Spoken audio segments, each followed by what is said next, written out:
Edhe njerë këti, kje vëmendje. Kjo gjyqtare nuk mund të marrë dhe të japë vendim pa u shprehur gjyqtari tjetër, për e ka procedura taksative.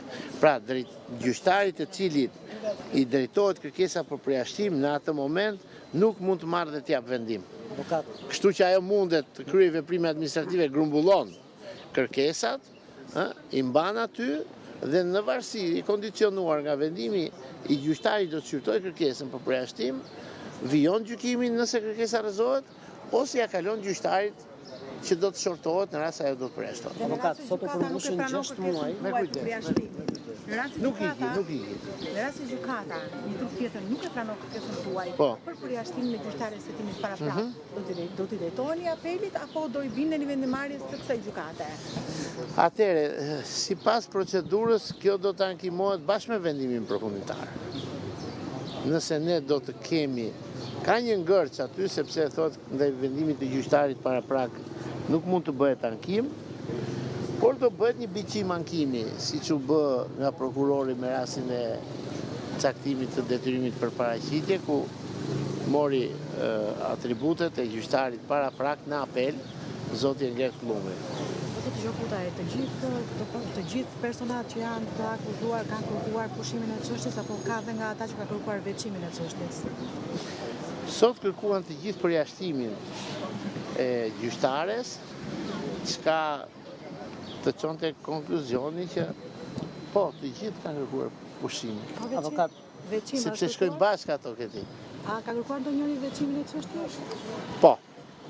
Është kërkuar nga ana e zotit Azizaj për veçimi i çështjes, për të cilin seancën e djeshme gjyqtarja u shpreh që në vendimin përfundimtar do të jap përgjigje edhe këtij kërkimi procedurial që zoti Azizaj në cilësinë e mbrojtësit të kontaktit e ka parashtruar. Sot u përmbushin 6 muaj nga seanca e parë e shqyrtimit paraprak të dosjes Partizani në gjykatën e posaçme.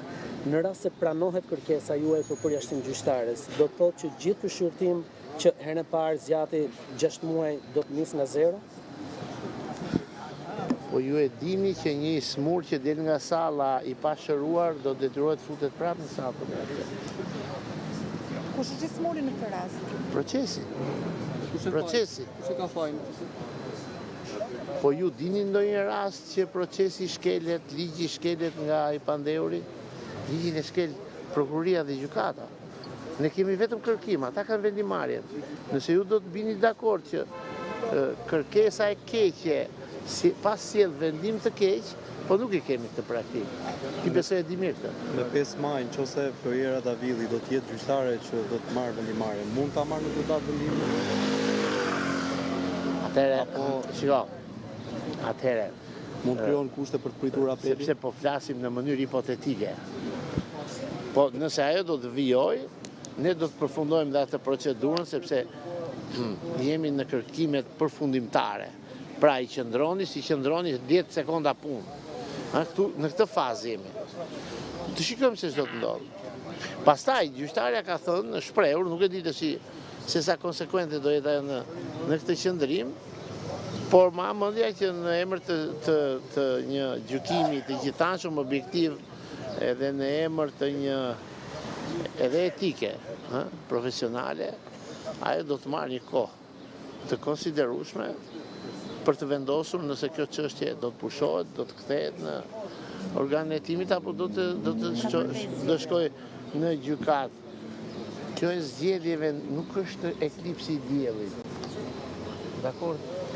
Pse e lidhi me zgjedhjet? S'ka lidhje kjo punë me zgjedhjet sepse shiko, po t'ishte se kodi do parashikonte që në 11 maj suprimohet kodi i procedurës penale dhe kodi penal, e kupton? Atëherë mund të thisi për një shtyje.